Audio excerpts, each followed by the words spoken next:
What is up, guys? Welcome to another episode of The Reality Is. I'm going to switch it up, bro. See, it just rolls off your tongue good. There's just something The reality is. The reality is, bro. Today's been a fire day. I started off my day with the gym. Had like this crazy, coming to Jesus meeting with myself because it's been a rough few months, to say the least. You know what I'm saying? Yep. Shit, in business for all of us, I think it's been pretty crazy with a whole transition of rates doubling and listings falling off the map, bro. Like, it's been crazy. It's been crazy, but the opportunities are in the challenge, right? Absolutely. Like when you feel like you're getting, your back pushed against the wall or things aren't coming as easy, that's just forging you to just get better at what you do. So you got to welcome those times. Hey, you know what's crazy? Obviously, relative to us is real estate. Yep. But the truth is, dude, opportunity is everywhere right now. Not just in something. You know what I heard yesterday? Repos are up 800%. Do you know how many cars are going to be on the lot? Able to get deals on, flip them, go to the auctions, snag them. There's gonna be deals, guys, like sick deals, and not just for dealers, but even private guys that want to, make a few bucks on a flip, finding stuff on OfferUp. I mean, there's gonna be so many ways to make that happen, and then we got Christmas around the corner, bro. Yep. Hey. It is what it is, man. Car market did really well the last couple of years too. They murdered it, bro. They did. Speaking of that, I still trip out. I drive by a few dealers, and the lots are empty, and they're like, "Oh, it's because of chip shortages or whatever." And I'm still but bro, somebody had to buy all those fucking cars over there at one point, and there was a lot of cars. There was there was dealers selling 400 or 500 units a month minimum. Yep. I was driving down, Firestone the other day at the Toyota in Downey. Yes, bro. And they had 5 trucks all spread on the lot trying to fill in the space. I was like, seriously? I swear to God, there's 4 acres worth of space and 5 trucks angled.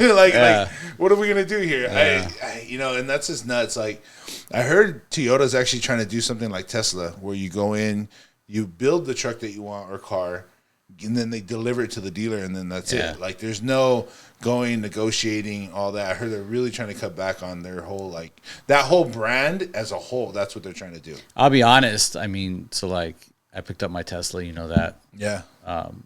And it was a great experience. Crazy, right? The whole thing was just very seamless. Yeah. Even driving the car is very seamless. I get out of it, I don't have to lock it.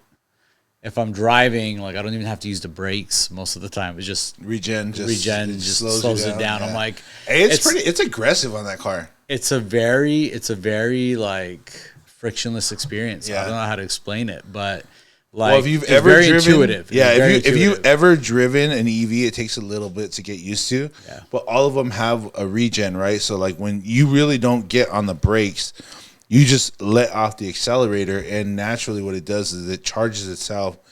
By doing that, it creates friction, which in turn charges the battery, which is super cool if you think about that, that whole process. But it takes getting used to. And your car, mine, is nowhere near as aggressive as yours. Yours, you literally feel that little. Yeah, it stops. Yeah, bro, what is going on here? I thought you just couldn't drive, to be honest with you. I was just man, how much longer do my brakes last because of this thing? Bro, that's what people don't understand. Right? That's I told you about my tire shop idea, right? I'm no matter what the car is powered on, we're all going to be driving on something. That's why I want to do a tire shop, because like you said, brakes are going to be a thing of the past once a lot of these cars transition to some form of EV. Even if it's a small EV motor, they're literally utilizing that to slow down the car.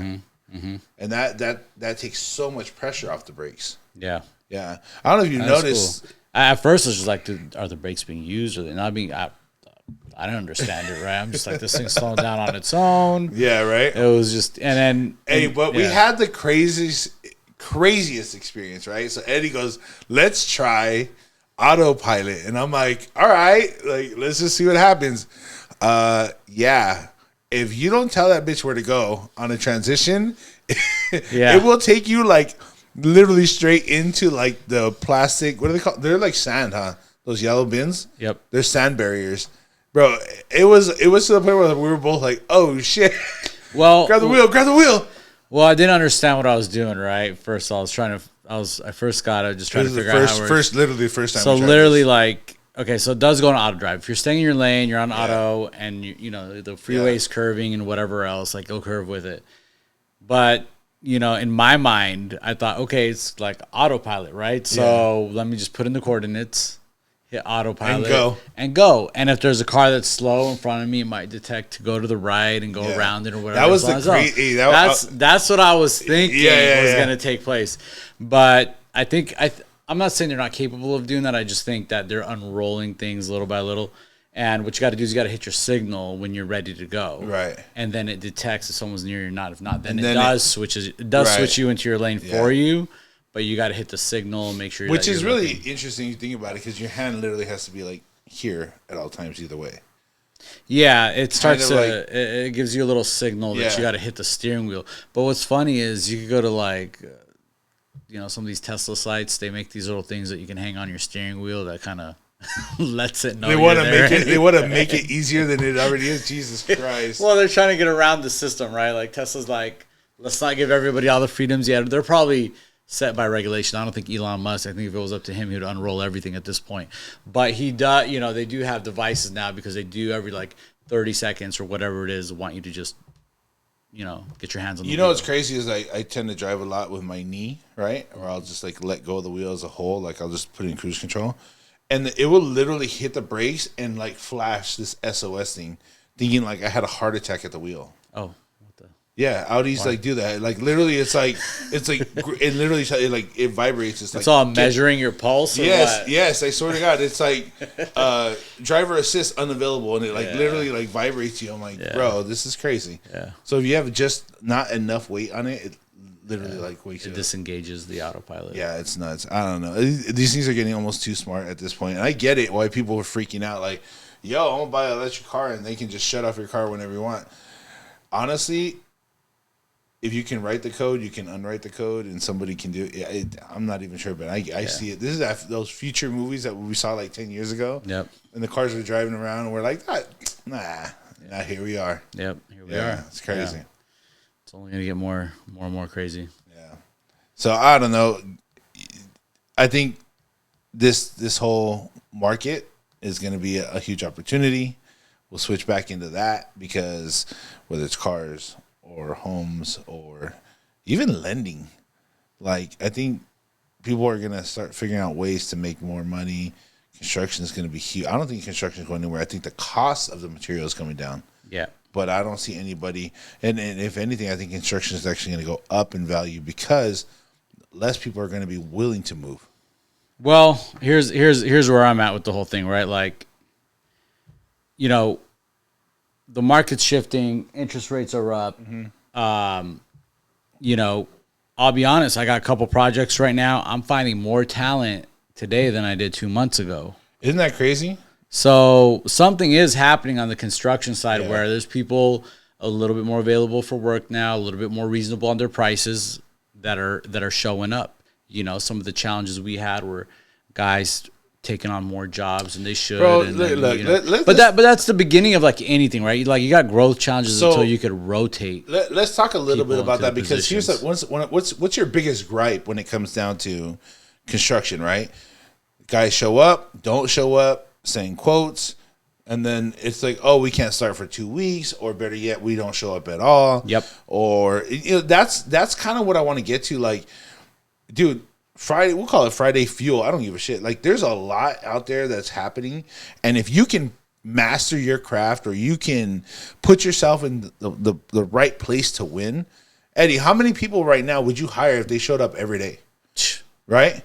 If you could be a game changer. It'd be a game changer, bro. If we had the right construction guys that would do either windows or tile work or what, and they were reliable, oh, bro, it'd be game over. Well, the reality is, I mean, even in real estate, right? Yeah. Like even in real estate, like you want a good admin or you want the right people in construction or whatever it is that you need. They already got jobs. they're already taken. Right. So you always have to be looking for talent. Well, that's why you got to nurture new people, right? You got to train them to be, and I don't mean train them personally, but like you got to build them to be how you want your job. Yes, you could mold new people. Yeah. There's nothing wrong with that. If you got the time, great. If you're already at a certain level and you just need to hire talent that already comes with some skills, great. You just got to identify what it is that you're looking for. But I do believe that most talent is already taken. So you always have to be looking for talent. You always got to scout for talent. And when the opportunity comes, see, and you'll be available. I'm a big believer in culture, right? Yeah. And I feel like a lot of people, like in general, don't have the right culture in their surroundings. Yep. Right. I think there's a ton of talented people that haven't been given direction, or they're just undervalued in wherever they're at. Because there's a lot of people I think that do amazing work that don't get a chance to do it. There's a lot of people that do amazing work that aren't appreciated. Mm-hmm. There's a lot of people that do amazing work, but they're just in the wrong seat. Right. Like they got talents that could fit, this area, but somebody has them doing something else. That's out of there. Right. And it's kind of like certain basketball players on certain teams, right? It's same idea. Like if you got people playing different positions, and I'm not saying that sometimes you don't have a coach or someone who sees something that you don't see for yourself. So, it's good to try out different things to really see where your passions are. But most people are not in the right seat, in the right bus, right? And that's a big deal right now. Yeah. I think we saw this through COVID. Is a lot of people were working for somebody, and then they went off and started their own business. They started whatever. I think that's one of the biggest things that we're going to see is that transition right now is people going from employee to owner. And right now, I think it's going to be one of the biggest points because there's going to be a lot of people. We're seeing it right now. Layoffs are happening, all kinds of, whether it's big tech or whatever. A lot of people are either backing off, hitting the brakes, laying off people. Bro, you know what that means? Would you tell me the other day? There's talent out there. There is. In every way, shape, or form. It's coming out everywhere right now. So everybody, all these companies that are scaling back, everybody that's letting people go, everybody that's closing, everybody that's downsizing, to me, I'm like, this is the time. Like everybody right now is like, why would you want to start a mortgage company? Why do you want to start this? I was like, because all the right people are going to be available. They're going to be available, yeah. And if they're not, then you'll probably end up with somebody who knows the right person that's going to be available. So that's why there's some of us that will build up to this and then see the market shift and pull back. Right. And there's some of us that are going to keep our foot on the throttle, right, and keep going. Because at the end of the day, I've been waiting for this shift. Dude, I could tell. Ask every investor. They're all waiting for this. We've all been waiting for this. This is just the opportunity, and we're just like at the beginning of it. But at the same time, you also got to, nobody ever gets the right timing. But some of the best advice I ever got in business was like, Eddie, leave 80% for the next guy. You don't always got to be at 100. Right. Don't try to time everything perfectly. Right. And I think that to me goes a long way. So going heavy now, is it too soon or is it not? Right.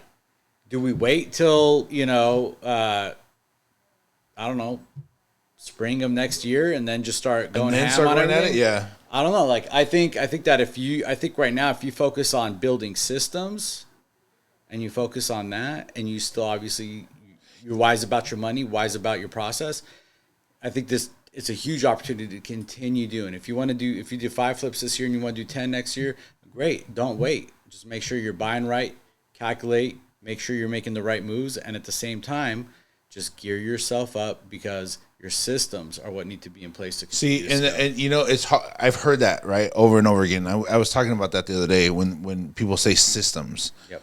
This is where the breakdown of a system even needs to come from, because the reality is, I hear systems from people all over Instagram and Facebook, and what is your system? Yeah. What is your playbook, right? Yeah. Or when do you need a system? Well, I feel like everything needs some kind of structure. Yep. One, Yep. But 2, right now is the perfect time. If you slow down, you hit the brakes. The market, we get it, right? So kind of polish that So when you're, Yeah. trying to pick up speed, you can be all in. Because right now it's like, that's why I said it the other day, this time is to prepare, Yes. right?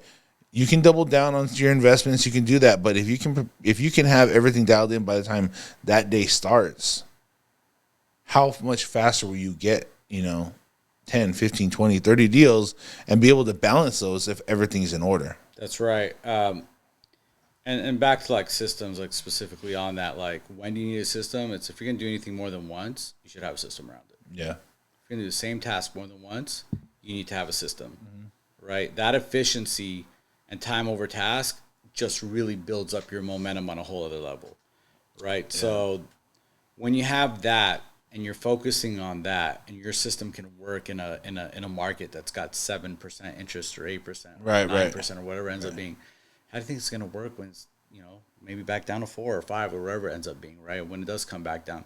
So, and that's just one example. Yeah. But reinventing the wheel over and over again is not efficient. It's not good for business, Yeah, I mean, I one of the reasons, even myself, like doing more of these podcasts and more information and dropping more info, is because I find myself repeating myself all the time to different clients. Mm-hmm. Now, don't get me wrong that I want to help people and I want to educate them. That's fine. But if I can put them in the right direction and say, hey, look, let me shoot this video, give you a breakdown, what you're going to need, get your pre-qual or whatever, that conversation can happen just via a recording. Because one of the biggest problems is we only have so many hours in a day. And if we chip away at those hours, we chip, we only have so much energy and so much time and whatever. If we can streamline that, that's going to allow us, myself, you, whatever business you're in, it's going to be that opportunity. Because the more that you have to repeat yourself, the more you're just taking away from that opportunity to move forward on whatever else. Yeah, I mean, there's a lot of things you could optimize and put on autopilot and all that fun stuff and record and all that. And I think that there's a lot of things like in real estate with pre-listing packages. I think they have all the marketing now. Yeah. Like before, I remember we would go in with like demonstrating what our marketing is. Nowadays, you can still do it if they ask, but really a lot of that gets sent up front. I mean, they get to look at it. They got questions. They talk to you, because once you're really with your client, the best thing you could be doing, and the thing you probably should be doing the most is, not probably, but what you should be doing is establishing a strong relationship and then asking good questions. 100%. It's all relationship. That's I was talking to somebody earlier and we were talking about how, people are asking her, what are you getting out of this? Like, how are you transitioning or turning this into dollars, right? And like I told her, and the truth is that what needs to happen is this is a slow pace game. You're creating that relationship for business 6, 8, 10, 12 months from now. Just because you met them today doesn't mean they're buying a house from you, building something, doing whatever. It's not right now. Yep. This is relationships. This is time over task, right? Is that the best way to say it? Yeah. Focus on the relationships and building that and helping others, and the money follows, right? Like you gotta bring a certain level of value. If you're just out there trying to, get a commission check, I mean, I'm not saying you're not going to score a couple hits here and there, but what's the longevity there? Right. Well, just as fast as that commission check comes, it'll go. Yeah. So if you don't have any built relationships behind that, guess what's going to happen? I mean, I take that approach right now with like the guys that I hire right now for a lot of our projects. I tell them off the bat, like, hey, I'm trying to establish something for you in a way where like I'm going to make a difference in your life. Like my goal is that you continue to work with me and work on my projects, right? And we all crush it together and keep this ball rolling, because if the ball stops for me, it's going to stop for you, right? So finding the right people, finding the right talent, getting in alignment with those guys, setting up the proper expectations, managing promises and not people, meaning having integrity with what you're saying you're going to do or your agreements, goes a long way. Because once you do that, then it's not so personal to the person, because you're managing certain promises, but the relationship that you establish with that person is something that they know that they can rely on, and you can rely on them, right? And when you have that, I think that's where the magic really happens, because Yeah. you do get people who are going to have your back when things come up. It's not so transactional based, it's relationship based. They know that you've gotten into, 4 or 5 projects with them. Right. You definitely took care of them. Right. This project went sideways here. Guess what? You got people that got you because you had them when they needed you, right? 100%. And that's where relationships, really matter. You're a true team, right? All focusing towards the same goal. Where I think most people, take approach of like, I'm going to run my lane, you run your lane, and it is what it is. It's not like that. See, and that's where I think that culture has to come in, right? 100%. Because no matter where they work directly for you or they're just a partner, that culture as a whole, you know what I mean? That whatever, accept responsibility for whatever task, always be learning. Whatever your core values come down to has to be between you and everybody you work with. Because if you don't have that, what's going to happen is you're going to have this guy that's half-assed, that guy that dicks off, whatever, and then you're going to have half-assed projects. You are. And I'll jump in and say this too. I've had really talented people that weren't a good cultural fit. Yeah. And it really screws up the dynamic, Right. because that one person can really affect the rest of the people around you, or affect the project, because they come in with whatever way that they're being, and that's just who they are. Some people don't even know who they're being, or they're not being anything wrong. It's just not the right fit for you, right? And you got to identify those things, because some of that stuff can really hold you back. So you can have an amazing framer, amazing plumber, whatever it is, and if their attitude ain't right and they can't work with others, then it's tough, right? If they're not in alignment with you, they just add more stress to your plate, and you shouldn't even have to deal with that, right? And it's not that it's something to deal with. It's just the culture piece is really what gets your ecosystem going, because that's when you get the synergy of everybody coming together, right? And I think when you have that, you're essentially bulletproof, right? Because people will want to step up, right? And when you have synergy, your people are also now being attracted to coming into your tribe, right? Running with the experience of running a market center, I think nothing speaks more true to that. You've got a lot of different agents who do real estate at all different level, and they're all very talented, and that's great.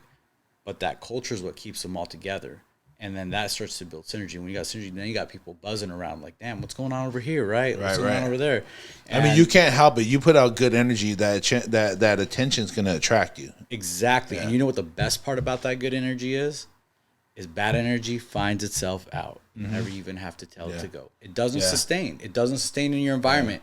So when you raise your standards and you're working with the right people and you've got the right culture, everything resolves itself. All 100% people business, and no matter whether there's somebody swinging a hammer, somebody's painting with a paintbrush, finding the deal, financing the deal, it all goes full circle. The whole ecosystem. And the best part about it is when everybody's in alignment, you're not just working with people that are helping you grow your business, you're working with your friends. Right.